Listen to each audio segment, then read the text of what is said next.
Free DC, Free DC, Free DC. 그 소리는 끝이 없을 것처럼 울려 퍼지며 전기 같은 파동이 되어 아우디 필드의 관중석을 가로질렀다. 그것은 단순히 여자 축구 경기장에서 터져나온 응원가가 아니었고 단순한 집단적 카타르시스의 순간도 아니었다. 그것은 정치적 외침이었고 자유를 향한 절규였으며 세계 전체를 향해 던져진 메시지였다. 수많은 목소리들이 외친 것은 골이 아니라 권위주의적 프로젝트 앞에 무릎 꿇기를 거부하는 도시의 해방이었다. 얼마나 많은 경기장이 상징적 혁명의 무대가 되었던가. 얼마나 자주 스포츠가 정치적 전투를 위장해왔던가. 그날 밤 워싱턴에서 의문은 없었다. 외침의 모든 반복은 도널드 트럼프에 대한 직접적인 일격이었고 민주주의를 장식품으로 만들고 권력을 사유물로 삼으려는 그의 의도를 겨냥한 것이었다.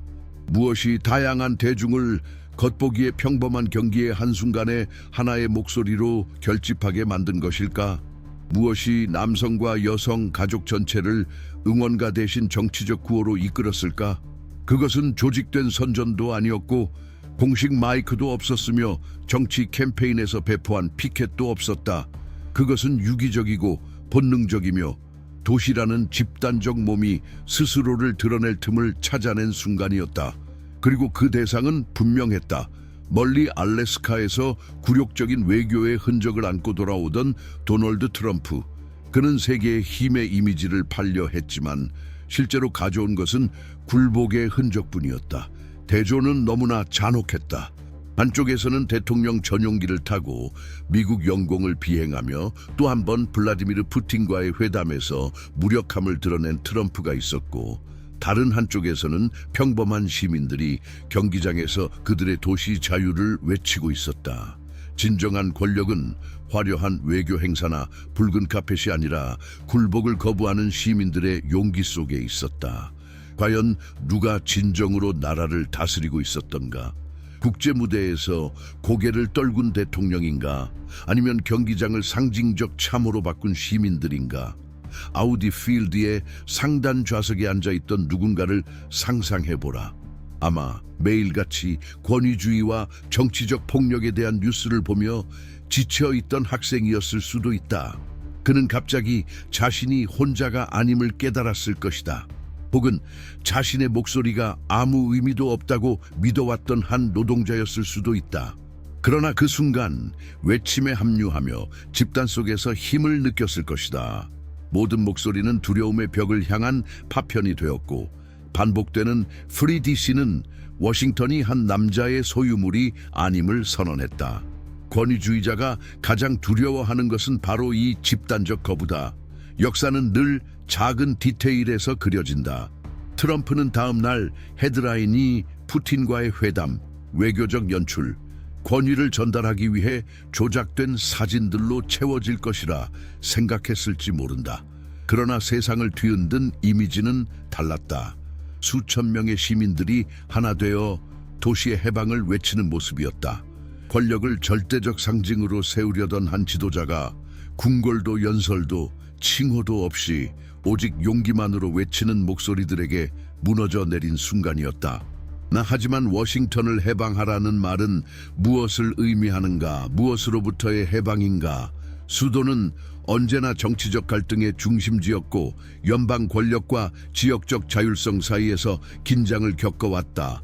그러나 트럼프 아래서 이 긴장은 전혀 다른 성격을 띠게 되었다. 그는 도시를 자신의 권위 전시장으로 바꾸고 대표들의 자율성을 억압하며 경찰력을 자신의 명령에 종속시키고 대통령이 아닌 주인처럼 군림하려 했다. 그러므로 프리 DC는 단순한 정책 반대가 아니라 권위주의 체제가 삶의 모든 틈새로 스며드는 것을 거부하는 외침이었다. 그것은 민주주의의 수도조차 독재자의 프로젝트에 납치될 수 없다는 선언이었다. 그리고 그날의 순간에는 더 깊은 상징성이 있었다. 가족이 정치로 갈라지고 친구들이 이념으로 단절되는 양극화의 시대. 그러나 그날 경기장에서는 모두가 하나의 목소리를 냈다. 보통 경기장에서 군중을 하나로 모으기는 어렵다. 어떤 이는 팀 응원가를 부르고 어떤 이는 딴 생각을 하고 또 다른 이는 침묵을 지킨다. 그러나 그날은 달랐다. 누구도 분열하지 않았다. 모두가 한 적을 향해 목소리를 높였다. 그것은 정당도 분열된 이념도 아니었다. 그것은 자유였다. 존엄이었다. 그리고 굴욕과 공포를 기반으로 한 통치를 거부하는 선택이었다. 그럼에도 질문은 남는다. 이 외침은 어디까지 갈 수 있을까? 실제로 변화를 일으킬 수 있을까? 단지 경기장 안에서 울려 퍼진 메아리로 끝날까? 아니면 거리와 가정, 기관으로 확산될까? 역사는 군중이 일어섰다가 곧 침묵하거나 피로와 억압에 삼켜졌던 사례로 가득하다.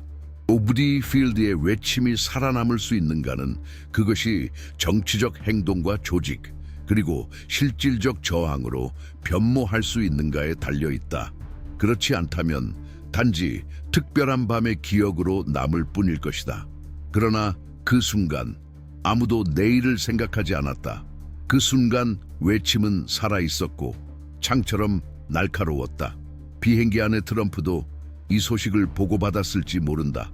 분노하며 자신의 자존심에 갇혀 평범한 시민들의 집단 외침이 자신을 압도했다는 사실을 인정하지 못했을 것이다. 그는 아마 늘 하던 대로 비꼬았을지도 모른다. 몇몇 시위자들일 뿐, 언론의 과장이었을 뿐이라고. 그러나 영상은 이미 퍼지고 있었다. 레드카펫이 몇 장 깔려있든 몇 명의 장군이 옆에 서 있든 독재자의 취약함은 언제나 같다. 넌 바로 사람들이 자기 목소리를 찾는 순간 무너진다.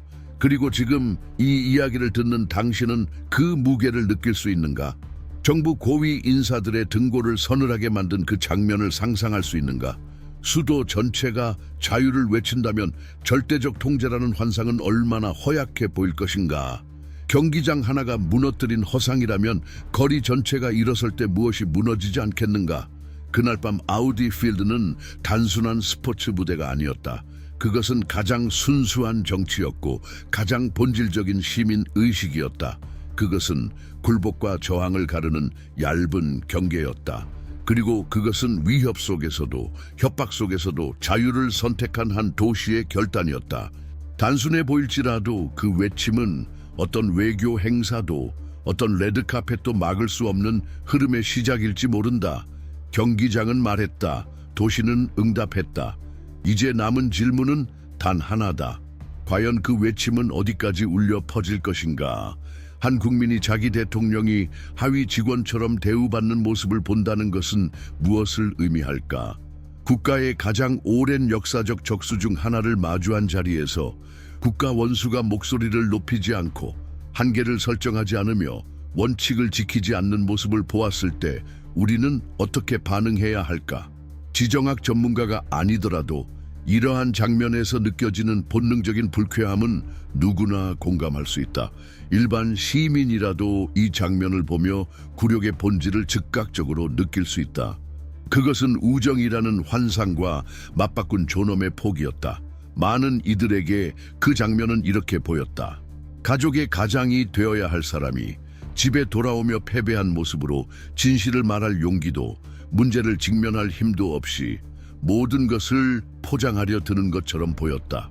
이 장면은 일상에서의 경험들과도 겹치며 더욱 아프게 다가왔다. 상사나 동료 혹은 인생의 동반자를 지나치게 신뢰했지만 결정적인 순간에 그 사람이 약속을 지킬 용기가 없다는 것을 알게 된 적이 있는가? 30대, 40대, 50대의 사람이라면 그 감정을 잘 안다. 보호해 주리라 믿었던 이의 나약함에 배신당한 기억. 그러나 이번에는 단 한 사람의 가족도 한 기업의 운명도 아니었다. 이번의 나약함은 한 국가 전체의 국제적 위상에 영향을 끼쳤다. 이 사건은 블라디미르 푸틴이 의도적으로 선택한 상징으로 인해 더욱 무거워졌다. 도널드 트럼프가 강한 말을 통해 권위를 보여주려 할 때 푸틴은 구소련 시대의 역사적인 군복을 입고 나타났다. 이는 단순한 도발이 아니라 상처 위에 소금을 뿌리는 행위였다. 그 제스처는 다음과 같이 말하는 듯했다. 당신들은 잊었겠지만 우리는 패권을 위해 여전히 싸우고 있다.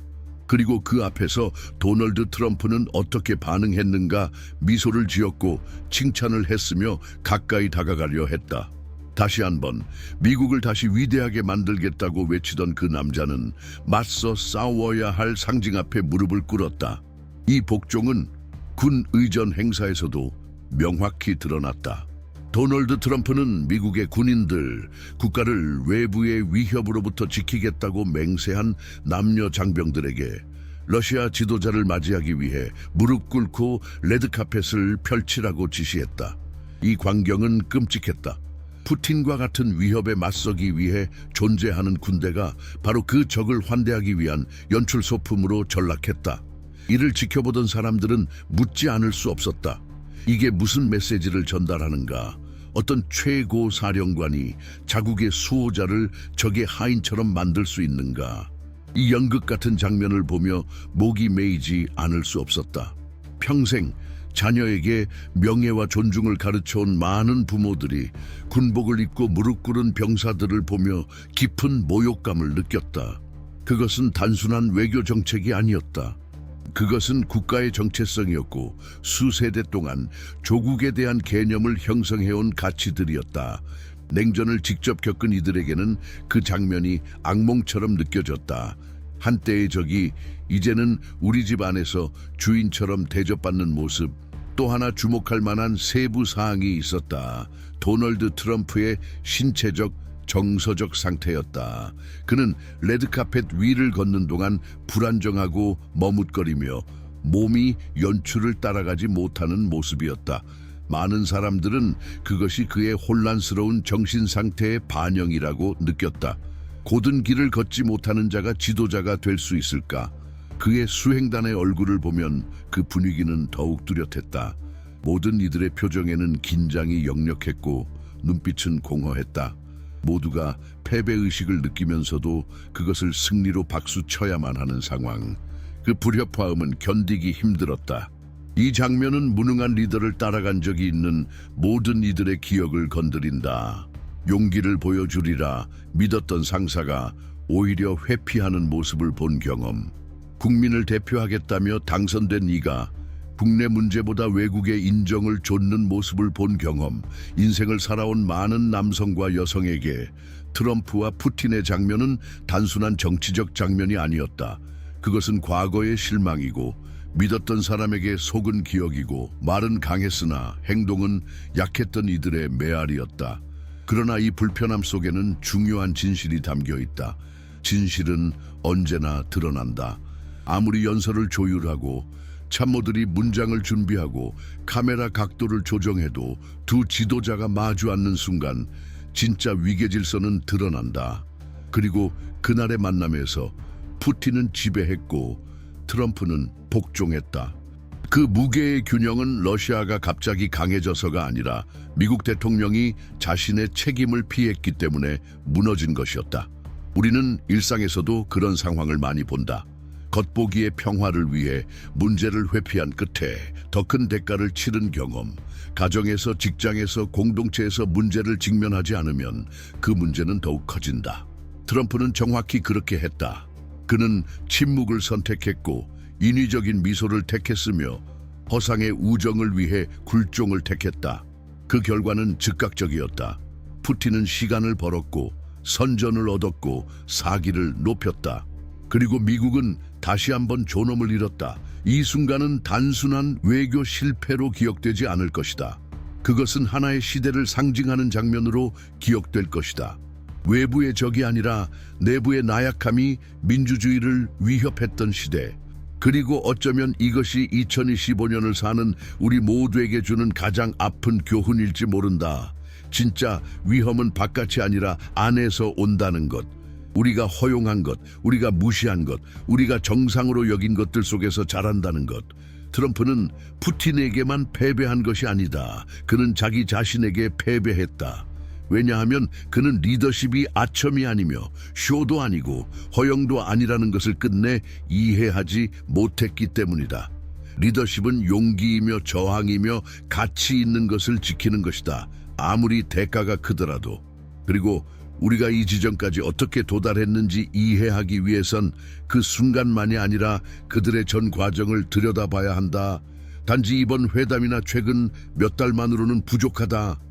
두 인물이 젊었을 때부터 어떤 전략, 집착, 모순을 키워왔는지를 이해해야 한다. 트럼프는 처음부터 굴종적이었던 것이 아니라 수십 년에 걸쳐 외부 인정에 매달리며 스스로 만든 허상 속에서 그 이미지를 구축했다. 반면 푸틴은 우연히 지배자가 된 것이 아니다. 그의 정보기관 경력, 제국주의적 사고방식, 과거 소련의 잔재는 모두 그의 역사 속에 새겨져 있었다. 그래서 우리는 도널드 트럼프와 시진핑 같은 세계 질서를 형성하는 지도자들의 전기를 다룬 특별한 전자책을 만들었다. 그들이 어떤 인물이었는지를 아는 것은 오늘의 사건을 이해하고 내일의 전개를 예측하기 위한 필수적인 열쇠다. 이 자료는 고정 댓글에서 확인하실 수 있다. 영상은 전 세계 휴대폰 화면을 타고 퍼져나갔다. 사람들은 카페에서, 직장에서, 집에서 이 장면을 보며 정치 이상의 어떤 것을 느꼈다. 그들 중 다수는 이미 겪어본 경험이 있었다. 친척이 점차 동작의 힘을 잃고 길을 잇고 기억의 틈을 보이며 세월의 연약함을 드러내는 모습을 본 적이 있는 이들. 그 불안정한 걸음을 보며 개인적인 경험을 떠올리지 않을 수 없었다. 지구상에서 가장 강력한 권력을 가진 남성이 자신의 자세조차 유지하지 못하는 모습을 본다는 것은 무엇을 의미하는가? 이 질문은 정당의 공격이 아니라 집단적 불안으로 자라났다. 대통령이 똑바로 걷지 못할 때 실제로 나라를 이끄는 이는 누구인가? 그의 흐릿한 시선은 때때로 익숙한 공간조차 인식하지 못하는 사람을 연상케 했다. 카메라는 도널드 트럼프가 붉은 융단 앞에서 혼란스러워 보이며 방향을 바꾸고 지그재그로 움직이며 어디로 가야 할지 모르는 모습을 포착했다. 그것은 단순히 잘 준비되지 않은 의식의 연출이 아니었다. 그것은 생생한 혼란의 초상이었다. 곧바로 질문이 이어졌다. 자신의 걸음도 이끌지 못하는 사람이 어떻게 한 나라의 미래를 이끌 수 있단 말인가? 때때로 말보다 많은 것을 드러내는 것은 작은 디테일이다. 창백한 얼굴, 꾹 담은 입술, 거친 숨소리. 회담이 끝난 후 그의 두 뺨에서 생기가 사라졌다는 것을 많은 관찰자들이 포착했다. 곁에 선 보좌진들 역시 긴장된 표정을 감추지 못했다. 당당하게 나와야 할 대표단은 마치 패배자처럼 보였다.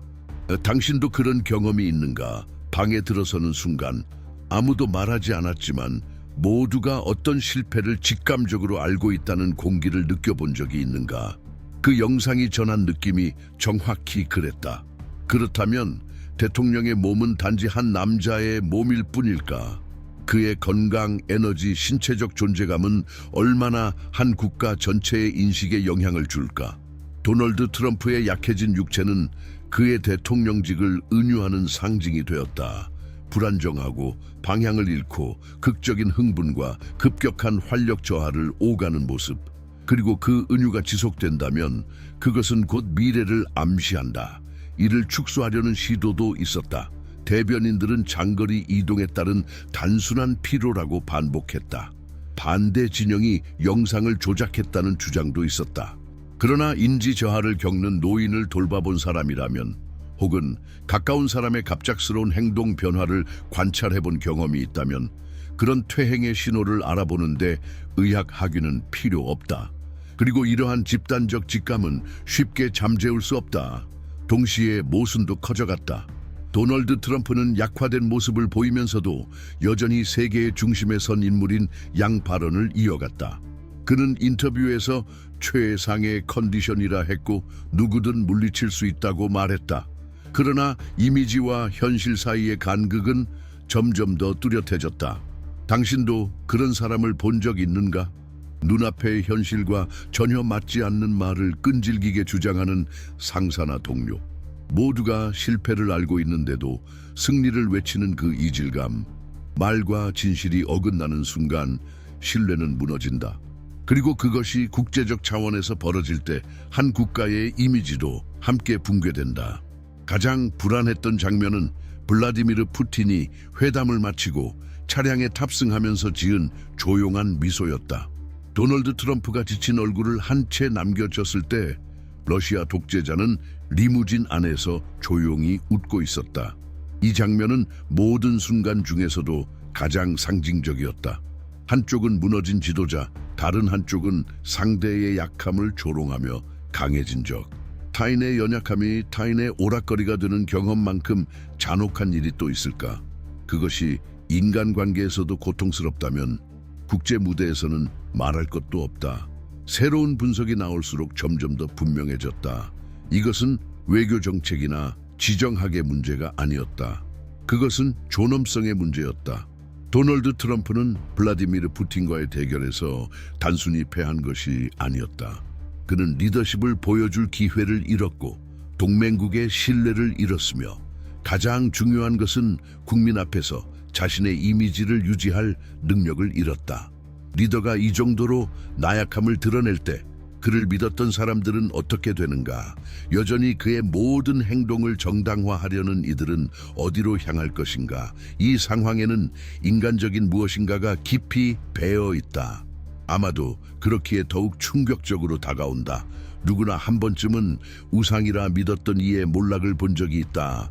정치인이든 가족이든 권위의 인물이든 그 몰락은 언제나 우리로 하여금 우리가 왜 그렇게 많은 기대를 걸었는가를 되돌아보게 만든다. 도널드 트럼프는 그러한 환상의 거울이 되었다. 우리가 강함이라 믿었던 것, 권력이라 생각했던 것, 안정이라 기대했던 것이 얼마나 허약했는지를 보여주는 거울. 블라디미르 푸틴과의 만남은 원래 권위의 이미지를 공고히 하기 위한 자리였다. 그러나 결과는 정반대였다. 레드카펫, 무릎 꿇은 병사들, 권위주의 상징으로 가득 찬 의식은 진실을 감추기에는 부족했다. 도널드 트럼프는 내면에서 이미 무너져 있었다. 외부의 연출은 내부의 현실을 더 이상 대변하지 못했다. 그 간극이 너무 커지는 순간 몰락은 가설이 아니라 시간의 문제일 뿐이다. 이 사건이 남긴 초상은 정치적 차원을 넘어서 존재론적이었다. 거짓은 결코 권력을 유지하지 못한다는 경고. 허영으로 쌓은 리더십은 현실이 닥치면 무너진다는 증거. 그리고 우리가 말 너머를 보지 못한다면 스스로 한 치 앞도 걷지 못하는 지도자에게 계속 종속될 수밖에 없다는 교훈. 그래서 이 성찰은 계속되어야 한다. 단순히 멀리서 무너짐의 장면을 지켜보는 수동적인 관객이 되어서는 안 된다. 질문해야 하고 분석해야 하며 토론해야 한다. 분노를 행동으로 바꿔야 한다. 만약 이 글을 끝까지 읽었다면 당신도 이 대화에 참여해 주기를 초대한다. 거짓 앞에 무릎 꿇지 않겠다는 이 공동체를 함께 키워나가자. 이 채널을 구독하고 영상을 좋아요하며 당신의 생각을 댓글로 나눠달라. 당신의 목소리가 필요하다. 당신의 참여가 핵심이다. 우리 모두가 함께할 때에만 자신이 무적이라 착각하는 자들의 허약함을 직면하게 만들 수 있다. 도널드 트럼프는 문장을 이어갈 때마다 점점 더 자신만의 이야기 속으로 깊이 빠져들었다. 마치 거짓말을 반복하면 그것이 받아들여질 수 있을 것이라 믿는 듯했다. 그의 말을 집에서 듣고 있던 많은 이들은 이미 삶 속에서 경험한 감정과 똑같은 불편함을 느꼈다. 모두가 거짓이라는 걸 알면서도 고집을 부리는 사람을 듣는 그 느낌. 가정 안에서든 직장에서든 틀렸다는 걸 절대 인정하지 않고 사실을 왜곡하려 드는 사람이 나타날 때 느끼는 그 고통은 매우 사적이다. 그러나 대통령이 그렇게 행동할 때 그 고통은 국가적 차원으로 확장된다. 트럼프가 며칠 전 했던 자신의 약속을 상기시켰을 때 그 아이러니는 참을 수 없을 정도가 되었다. 그는 구체적인 진전이 없을 경우 즉각 제재를 가하겠다고 단언했고 상대가 물러서지 않으면 협상을 중단하겠다고 맹세했다. 그 거친 말들은 기대감을 부풀리는 데 쓰였다. 그러나 지금 실패가 드러난 그 순간 그의 반응은 불안한 웃음뿐이었다. 그저 농담이었어요. 배신당한 후 이런 말을 들어본 적이 있는 사람은 많다. 물러서면서 그것을 웃음으로 덮으려는 그 비겁함. 국민들은 그것을 들으며 마치 자신들이 조악한 희극에 원치 않는 공범이 된 듯한 수치심을 느꼈다. 더 충격적이었던 것은 단순히 그가 한 말의 내용이 아니라 그 말 속에 전혀 공감이 없다는 점이었다. 우크라이나에서는 남성과 여성들이 그들의 죽은 가족을 묻고 있었고 수많은 가정이 돌아오지 못할 자녀들을 위해 울고 있었다. 그런 가운데 트럼프는 훌륭한 만남, 위대한 우정, 좋은 호흡을 말했다. 이런 무관심이 과연 통치자로서의 책임과 조화를 이룰 수 있는가? 그럼에도 불구하고 그의 지지자 일부는 이 무관심을 박수로 받아들였다. 이것이야말로 더 섬뜩한 일 아니었는가? 슬픔과 상실을 아는 평범한 사람들이 왜 이렇게까지 현실을 부정하는 모습을 용인할까? 그것은 맹목이었을까? 아니면 자신들이 믿음을 준 사람이 그 신뢰를 결코 되갚을 의도가 없었다는 사실을 인정하는 것이 두려웠던 것일까? 맹신이 이 지점에 도달했을 때 그것은 결국 집단적 자기 파괴의 한 형태가 되는 것이 아닐까? 이후 인터뷰는 모순의 미로로 변했다. 어느 날 밤 트럼프는 평화를 보장했다고 말했고 다음 날 아침에는 아무것도 약속하지 않았다고 시사했다. 어느 순간에는 반박 불가능한 전략이 있다고 주장했고 며칠 후에는 그런 계획을 언급한 적이 없다고 부인했다. 보통 시민은 이런 혼란 앞에서 무엇을 해야 할까? 나침반이 끊임없이 방향을 바꿀 때 누구를 믿어야 할까? 이렇게 버전이 바뀌는 말들은 사람들의 희망을 소진시킨다. 어쩌면 그것이 목적일지도 모른다. 진실과 거짓의 경계를 흐리게 만들어 아무도 분간하지 못하게 하는 것. 그러나 이 피로감 속에서도 분노는 싹튼다. 침묵하던 이들이 질문하기 시작한다. 언제까지인가? 언제까지 증거와 모순되는 연설을 봐야 하는가? 언제까지 우리의 목소리가 한 남자의 허영 앞에서 소음 취급을 받아야 하는가? 이 질문 하나하나가 저항의 씨앗처럼 자라난다. 트럼프는 여전히 자신을 위대한 영화의 주인공인 양묘사했다. 리더십, 존경, 권위라는 단어들을 반복했지만 그의 말은 텅 빈 방 안에서 울리는 메아리 같았다.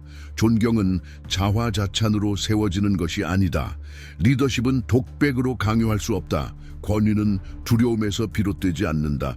그의 말은 점점 더 명백하게 오직 자기 자신을 향한 독백이었다. 거울 앞에 갇혀 자신만의 환영을 마주한 모습, 그리고 그 거울 앞에서 한 나라 전체가 스스로에게 묻게 되었다. 도대체 얼마나 많은 사람들이 아직도 그 허상을 믿고 있는가? 이런 순간에 역사는 가르친다. 부정을 오래 지속하는 것은 몰락의 첫걸음이라는 것을. 자신의 실수를 마주하지 않으려는 지도자는 결국 그 실수의 포로가 된다. 말과 현실 사이의 불일치 위에 세워진 정권은 결국 그 모순의 무게에 짓눌려 무너진다. 그러므로 트럼프의 카메라 퍼포먼스는 단순히 괴이한 쇼가 아니었다. 그것은 예고였다. 내부 갈등의 예고, 균열의 예고, 그리고 사회의 인내심에도 한계가 있다는 예고, 그리고 어쩌면 가장 근본적인 질문은 이것일 것이다. 그 자신은 과연 자기 말들을 믿고 있는가? 그가 승리했다, 빛났다, 완벽하게 이끌었다는 말을 되풀이할 때 정말 스스로 그것을 믿는가? 아니면 그저 시간을 벌고 있는 것인가? 진실을 막을 수 없는 내일로 미루며 단지 오늘을 연장하는 것인가? 이 의문은 정치적 질문을 넘어 존재론적 질문이 된다. 한 인간이 어디까지 자기 거짓말 속에 갇힐 수 있는가? 연설이 반복될수록, 인터뷰가 이어질수록 점점 분명해졌다. 이 충돌은 국가 간의 대결만이 아니었다. 한 인간 안에 존재하는 충돌이었다. 과도한 자존심과 현실을 마주할 수 없는 무능력 사이의 투쟁, 그리고 한 지도자의 가장 큰 싸움이 자기 자신과의 싸움일 때 그 국민은 어떻게 안정감을 기대할 수 있는가? 스스로 진실과 연극의 경계를 분간하지 못하는 사람에게 한 사회 전체가 자신의 미래를 맡길 수 있는가? 가장 충격적인 폭로 중 하나는 내부 문서를 통해 드러났다.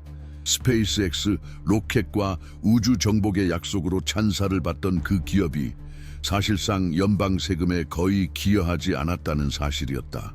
이 회사는 공공계약에 의존하며 운영되었고 수십억 달러에 달하는 자금이 국가의 금고에서 앨런 머스크의 명성과 위신을 키우는 데 사용되었지만 사회에 돌아온 것은 거의 없었다. 이것은 단지 엑셀 시트의 숫자 문제가 아니었다.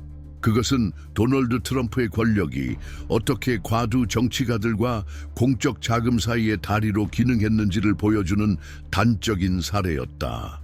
수많은 가정이 경제 위기 속에서 기본적인 생활비조차 감당하지 못하고 있을 때 거대 재벌들이 아무런 환원 없이 부를 축적하는 모습을 본 시민들은 어떤 감정을 느꼈을까? 이 지점에서 잠시 멈추고 생각해보자. 우리는 얼마나 자주 지출 삭감이나 재정 긴축이라는 말을 공공재정 균형을 위한 필수 조치라고 들어왔던가. 그런데 같은 시기 민간 기업들은 수십억 달러의 지원을 받으면서도 평범한 노동자들에게 요구되는 세금 의무에서 벗어나고 있었다. 바로 이 극단적인 대비가 정치에 대한 신뢰를 갉아먹지 않는가? 바로 이런 부조리함이 많은 이들로 하여금 이 체제가 오직 부유층만을 보호하기 위해 설계된 것이라고 느끼게 만드는 것 아닌가. 그러나 문제는 스페이스X만이 아니었다. 또 다른 스캔들이 드러났다. 정부가 최소 5천만 달러를 대중 이미지 회복 캠페인에 사용했다는 사실이었다. 그 대상은 크리스틴 웸, 논란과 대중적 거부감으로 유명한 정치인이었다. 세금으로 운영되는 자금이 학교나 병원, 도로 같은 공공 인프라가 아닌 평판이 무너진 정치인의 이미지를 되살리기 위한 광고, 영상, 홍보물에 사용되었다. 권력이 교육이나 의료, 복지 대신 오로지 망가진 명성을 화장하는 데 집중할 때 그것은 무엇을 의미하는가? 이 질문은 모든 평범한 시민들의 가정에서 울려 퍼졌다. 각 가정은 한 푼 한 푼의 가치와 무게를 알고 있었기 때문이다. 그리고 더 어두운 계획도 진행 중이었다. 멕시코에 대한 군사 침공 가능성. 그 명분은 마약 카르텔과의 전쟁이었다. 유출된 문서에 따르면 도널드 트럼프의 측근 참모들은 이미 군사 개입 시나리오를 논의하고 있었고 지도와 목표를 설정하며 전례 없는 군사 작전을 정당화할 법적 농어를 찾고 있었다. 이들의 수사는 안 보였지만 그 논리는 푸틴이 우크라이나의 탈나치화를 주장하며 개입했던 수사와 다를 바 없었다. 이것이 합법적 권력과 개인적 집착의 경계를 구분하지 못하는 정권이 택할 다음 단계였던가. 국경에서 전쟁의 망령이 떠오르며 민중의 목소리가 전혀 반영되지 않는 비공개 회의에서 미래가 결정되고 있다는 느낌이 공기를 무겁게 만들었다. 이런 폭로는 미국 사회 내부에도 균열을 일으켰다. 라틴계 노동자들은 자신들이 정부가 자금을 지원하는 공포조장의 선전물 속에서 직접적인 공격 대상이 되었다고 느꼈다. 젊은 활동가들은 특정 공동체를 범죄와 동일시하려는 감정 조작 캠페인을 폭로했다. 그때마다 명확해졌다. 트럼프는 국민 전체를 위한 통치를 하지 않았다. 그는 극소수의 과두 정치가와 정치 엘리트들만을 위한 정치를 펼치고 있었고 그들은 혼란 속에서 이익을 취할 줄 아는 이들이었다. 이 모든 와중에 또 다른 어두운 그림자가 다시 떠올랐다. 제프리 앱스타인 사건. 모든 정황은 트럼프 행정부가 진실을 밝히기보다 감추는 데 더 많은 에너지를 쏟고 있다는 것을 보여주었다. 트럼프가 대외적으로 푸틴에게 굴복하던 바로 그 시간, 내부의 스캔들 관련 인물들은 아무런 손상 없이 그대로 남아 있었다. 이것은 우연이 아니었다. 오히려 그것은 같은 기계의 부품처럼 보였다. 동료를 보호하고 부자들을 방패로 감싸며 정의를 협상의 도구로 전락시키는 시스템. 이 이야기를 지켜보는 당신, 이 모든 것이 어떻게 얽혀 있는지 한번 생각해 본 적 있는가? 수십억 달러가 대기업과 이미지 캠페인으로 새나가고 전쟁 시나리오가 비밀 회의실에서 계획되며 성범죄 기록은 땅에 묻히고 있다. 이것은 하나의 거대한 네트워크가 아닌가? 우리가 일상에서도 자주 마주치는 권력자들의 자기 보호 시스템과 본질적으로 같은 논리가 아니었던가? 모든 폭로가 쏟아질수록 점점 분명해졌다. 도널드 트럼프는 단순한 공범이 아니었다. 그는 이 체계를 유지하는 핵심 연결고리였다. 그의 정부는 장벽이 아니라 통로였다. 과두 정치가들과 부패 정치인들이 권력의 층위를 자유롭게 넘나들 수 있도록 길을 열어준 통로.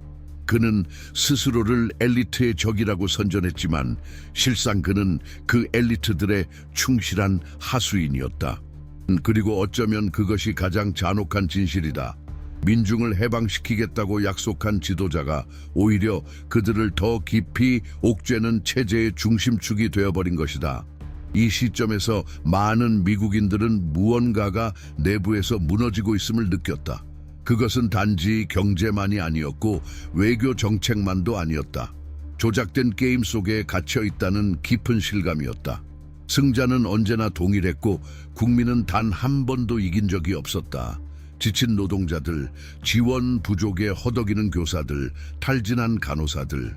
이들은 모두 자신들의 기본적 요구가 무시당하는 가운데 거대 자본과 이미지 정치에 공공자원이 쏟아지는 것을 지켜봐야 했다.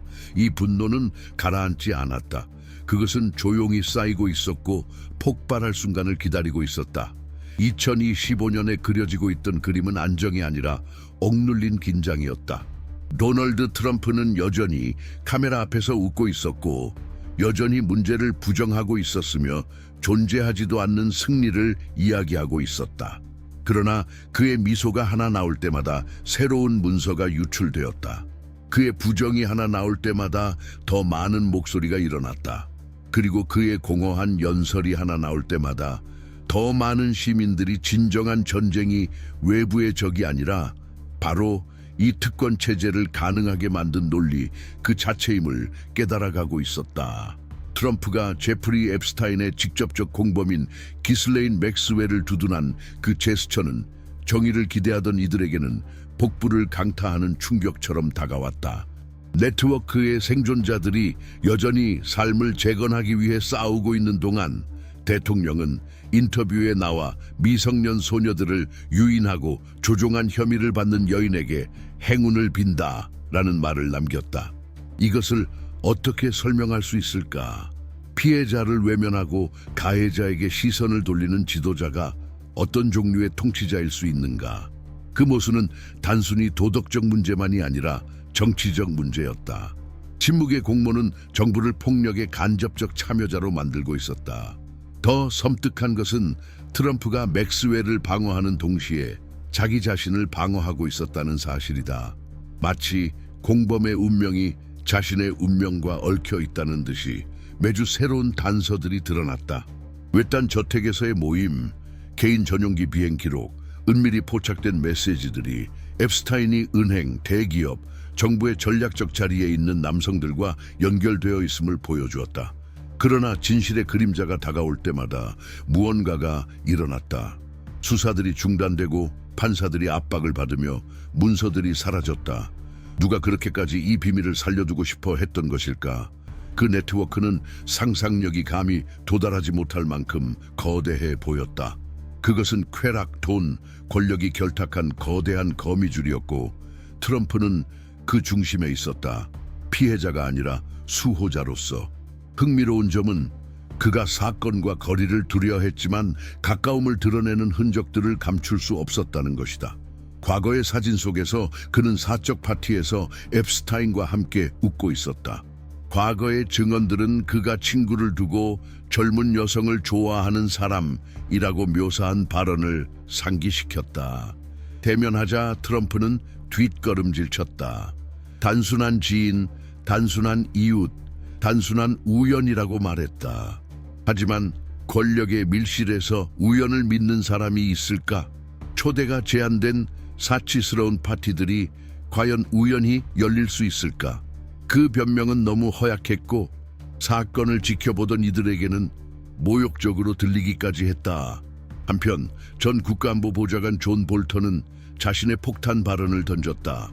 그는 트럼프를 기력이 다하고 패배했고 활력이 없는 사람으로 묘사했다. 단순한 말이었지만 의미는 무거웠다.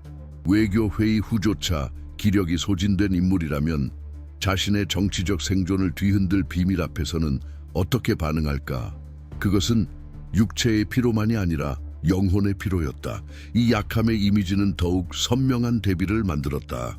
외국 지도자 앞에서도 고개를 들지 못하고 약속도 지키지 못하며 즉각적인 대응이 요구되는 범죄 앞에서도 침묵하는 남자. 그리고 또 다른 모습이 있었다. 맥스웰을 보호하고 앱스타인 사건에 침묵하던 그가 동시에 기자들, 활동가들, 질문하는 모든 목소리에 대해 공격적으로 돌변했다는 사실이다. 그는 한쪽에서의 비겁함을 다른 쪽에서의 잔혹함으로 보상하려는 듯했다. 그것은 그의 전략을 드러냈다. 위협으로 시선을 돌리고 공격으로 진실을 숨기며 공개적으로 포효하면서도 은밀히 움츠러드는 것. 비밀에 둘러싸인 자들이 흔히 취하는 태도가 아니던가? 작은 문서 하나가 종말을 의미할 수 있다는 것을 아는 자들의 움직임이 아니던가? 사람들은 눈치채기 시작했다. 술집, 교회, 광장에서의 대화 속에 같은 불안이 반복되었다. 왜 그렇게까지 이 사건을 덮으려 하는가? 두려울 것이 없다면 왜 기록 공개를 꺼리는가? 이러한 질문은 반대자들만이 아니라 옛 지지자들 사이에서도 번져갔다. 늪을 말리겠다는 약속을 믿었던 사람들이 이제 대통령이 그 늪 속에서 허우적대고 있음을 보게 된 것이다. 더 아픈 배신은 무엇일까? 처음부터 적이었던 자에게 속는 것인가? 아니면 신뢰했던 이가 공모자였음을 알게 되는 것인가? 워싱턴의 공기는 무거워졌다. 연방 판사들은 익명의 압박을 보고했고 수사관들은 은밀한 협박을 받았으며 생존자 측 변호사들은 뒤를 밟혔다. 단순한 성범죄 스캔들이 정보전 양상을 띠기 시작했다. 그 속에서 트럼프는 법치의 수호자가 아니라 특정 질서의 보호자로 행동했다. 이것을 합법적 정부라 부를 수 있을까? 이것을 리더십이라 부를 수 있을까? 아니면 단순히 공포의 통치, 즉 비밀 한 조각이 법전 전체보다 더 큰 힘을 가지는 체제라 불러야 할까? 긴장은 지방 권력이 저항을 시도할 때 더 고조되었다. 워싱턴에서 시장 뮤리엘 바우저와 경찰청장 파멜라 스미스는 연방 정부가 경찰을 장악하려는 시도를 정면으로 맞섰다. 그것은 도시의 자치와 대통령의 권력 욕구가 충돌한 사건이었다. 그리고 이번에는 트럼프가 패배했다. 연방 판사는 그 시도가 불법이라고 판결했고 도시는 스스로의 리더십을 지켜냈다. 이 사건은 중요한 사실을 보여주었다. 사회가 맞서면 권력은 물러난다는 것. 하지만 같은 원칙이 앱스타인 사건의 비밀에도 적용될 수 있을까? 압력이 충분히 강하다면 진실이 드러날 수 있을까? 어쩌면 진짜 질문은 무엇이 기록에 남아있는가가 아니라 왜 그것을 두려워하는가일 것이다. 비밀 자체가 이미 죄의 증거이고 은폐 자체가 이미 도덕적 유죄 판결이다. 그리고 트럼프가 여전히 그 문을 잠그고 있는 동안 전 세계는 안다. 그 문 너머에는 단순한 문서가 있는 것이 아니라 현대 권력의 실상이 담겨 있다는 것을. 성, 돈, 정치가 한데 뒤엉켜 민주주의를 수치스럽게 만드는 초상이 있다는 것을. 그리고 수많은 균열 끝에 마침내 피할 수 없는 질문이 우리 앞에 선다. 우리는 도대체 무엇을 배웠는가? 우리는 깨달았다. 아무리 그 목소리의 메아리가 요란하더라도 어떤 지도자도 깨어난 민중의 의식을 넘어설 수는 없다는 것을 우리는 알게 되었다. 거짓은 잠시 진실의 옷을 입을 수 있지만 결코 미래의 심판을 온전히 통과하지 못한다는 것을 우리는 배웠다. 저항은 충동적 행위가 아니라 끊임없는 경계와 용기, 기억의 작업이라는 것을. 그리고 바로 그 조용한 끈기 속에서 교환 불가능한 것이 꽃 피운다는 것을. 그것은 존엄이다. 우리는 고통과 맑은 정신으로 깨달았다. 우리가 부조리 앞에서 침묵할 때마다 우리는 방관에 기생하는 구조물들의 수명을 연장한다는 것을. 그렇기에 침묵은 결코 중립적인 제스처가 될 수 없다. 지난 몇 년 동안 쌓인 것은 단순한 잘못된 통치가 아니었다. 그것은 제도적 오염이었다. 강력한 집단들과의 불투명한 동맹이 있었고 편의를 위해 보호받은 범죄 네트워크가 있었으며 군대를 허영의 장식으로 사용하는 상징적 조작이 있었고 지역 자치의 기둥을 무너뜨리려는 연속적인 시도가 있었으며 공적 신뢰를 잠식하는 지속적인 침식이 있었다. 그것은 쉽게 씻겨 나가지 않는 독성 유산이었다. 그러나 어둠 속에서도 섬광은 피어났다. 집단적 목소리가 된 경기장, 흔들림 없이 버틴 판사들, 두려움에도 불구하고 진실을 선택한 시민들, 붕괴에 직면했으면서도 새로움의 씨앗이 된 젊은이들. 역사는 추락으로 얼룩져 있지만 낮게 시작해 천둥으로 끝나는 반응들로도 쓰여진다. 그리고 어쩌면 이 역설 속에서 우리는 가장 큰 희망의 징표를 발견한다. 도널드 트럼프가 자신의 유령들을 뒤쫓으며 기어갈수록 사람들은 더욱 또렷한 정신의 힘으로 일어섰다. 그가 길을 막으려 할수록 더 많은 눈이 틈을 찾기 위해 열렸다. 그가 상처 입힌 자들을 보호할수록 더 많은 상처 입은 이들이 침묵을 깨뜨릴 언어를 찾았다. 바로 이 불균형 속에서 진정한 각성이 깃든다. 어떤 권위주의적 프로젝트도 사회가 눈을 감은 채 복종을 거부할 때 지속될 수 없다. 어떤 연극도 무대 뒤편이 집단의 의식에 의해 밝혀질 때 살아남을 수 없다. 그러나 깨어남은 여정의 끝이 아니다. 그것은 단지 시작일 뿐이다. 신화를 무너뜨리는 것만으로는 충분하지 않다. 무엇이 그것을 만들어냈는지를 이해해야 한다. 그는 어떤 공허를 채웠는가? 그는 어떤 고통을 이용했는가? 그는 어떤 보이지 않는 계약들에 의해 떠받쳐졌는가? 거짓을 해체하기 위해서는 그 기원을 아는 것이 필요하다. 바로 이 노력 속에서 도널드 트럼프와 시진핑 같은 인물들의 형성을 이해하는 일이 필수적이 된다. 그들은 무우에서 나타난 것이 아니다. 그들은 가족적 역학, 어린 시절부터의 권력 경험, 적대적인 환경, 내부의 권력 다툼, 그리고 오늘날까지 짊어진 트라우마에 의해 빚어졌다. 이들의 삶을 연구하는 것은 조약, 전쟁, 제재, 동맹을 형성하는 결정을 이해하는 것이다. 왜냐하면 모든 정치적 제스처 뒤에는 언제나 말해지지 않은 전기가 존재하기 때문이다. 이러한 관점에서 우리는 우리가 살고 있는 세기를 규정하는 대통령들의 개인적 궤적을 깊이 탐구한 에북을 준비했다. 단순한 연대표를 넘어 그 책은 선택의 이면, 형성의 이면, 그들의 공적 성격을 만든 결정적 순간들을 드러내는 서사를 제시한다. 도널드 트럼프, 시진핑, 그리고 다른 중요한 이름들이 정직함과 깊이로 묘사되어 있다. 접속 링크는 고정 댓글에 있다. 그리고 이 영상이 끝나기 전에 여기까지 도달한 당신에게 말하고 싶다. 만약 이 내용이 당신 안에서 무언가를 불러일으켰다면 분노든 불안이든 희망이든 나는 당신을 초대한다. 채널에 가입하고 좋아요로 지지를 남기며 무엇보다 댓글로 당신의 생각을 적어달라. 모든 댓글은 깨어있는 의식의 기록이다. 그것은 우리가 입장을 요구받는 이 시대의 존재를 드러내는 행위다. 당신의 모든 순간의 주의에 감사한다. 생각을 허용해주고 무관심이라는 쉬운 길을 선택하지 않은 것에 감사한다. 이 프로젝트는 당신처럼 여전히 사고가 가치 있다고 믿는 이들이 있기에 존재한다. 나는 확신할 수 있다. 아직 드러나야 할 것들이 많고 해체해야 할 거짓들이 많으며 넘어야 할 벽들이 많다. 다음 콘텐츠까지 함께하라. 역사는 닫힌 책이 아니다. 지금 쓰이고 있다. 그리고 우리는 여전히 다음 장을 바꿀 수 있다.